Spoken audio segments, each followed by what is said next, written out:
The movement of armies and the rise of cities across the Levant followed the physical dictates of the land. This narrow corridor is a geographical bottleneck, squeezed between the Mediterranean Sea to the west and the vast Arabian Desert to the east. Right through the center of this land bridge runs the primary topographical zone of interest, the Central Mountain Range, often called the Hill Country. Look closely at this terrain, and a consistent pattern emerges. The underlying geology repeatedly shaped where history could actually take place.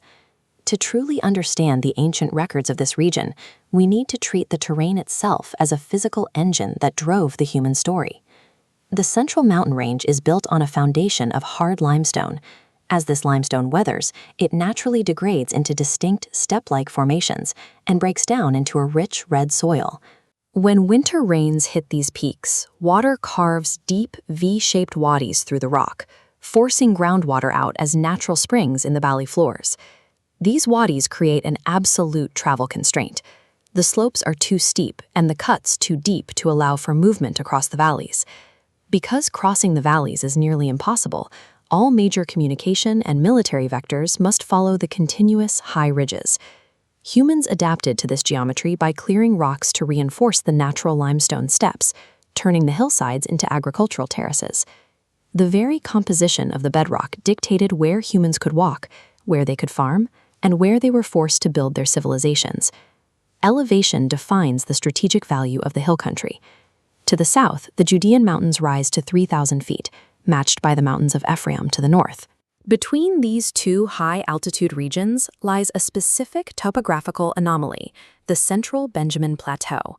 This heat map shows the plateau is lower than the rugged mountains to its north and south. The main north-south ridge route is forced to pass directly through it. Simultaneously, major east-west roads converge in this exact space. The impassable wadis elsewhere make this plateau the only viable crossroads in the entire central region. This layout ensured that the Central Benjamin Plateau would become the most vital and contested strategic choke point in the Levant. We can see this logic in action during the conflict between the northern king, Basha, and the southern king, Asa. To secure a strategic advantage, Basha invaded south and heavily fortified the city of Ramah. Ramah was the perfect target because it sits at the exact intersection of the north-south and east-west roads in the Benjamin Saddle. By holding this node, Basha achieved a total chokehold, cutting off Jerusalem's trade routes and isolating the southern kingdom. King Asa couldn't break the fortification directly. Instead, he bribed the Syrian armies to attack Basha's northern flank, forcing him to retreat. Once Basha withdrew, Asa dismantled the city stone by stone, moving the materials to fortify his own nearby positions and reclaim the crossroads. This wasn't a political choice. It was a move required for survival in a land where control of the terrain equals control of the economy. Moving north from the isolated mountains of the south, we enter the territory of Manasseh. Here, the landscape completely changes. The jagged peaks spread out into broad valleys and wide lateral passes. This lookout over Shechem shows how the mountains give way to open, bowl-like valleys, connected by passes leading directly to the coast. This openness changed the stakes. The wide valleys allowed for much higher agricultural yields and direct access to international trade. This wealth is visible in the archaeology, such as these carved ivory lions found in the northern palace at Samaria. These luxury goods reached the north because the terrain allowed Phoenician merchants to move inland with relative ease.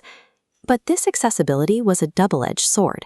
The north gained prosperity, but it lost the natural, rugged defenses that protected the south.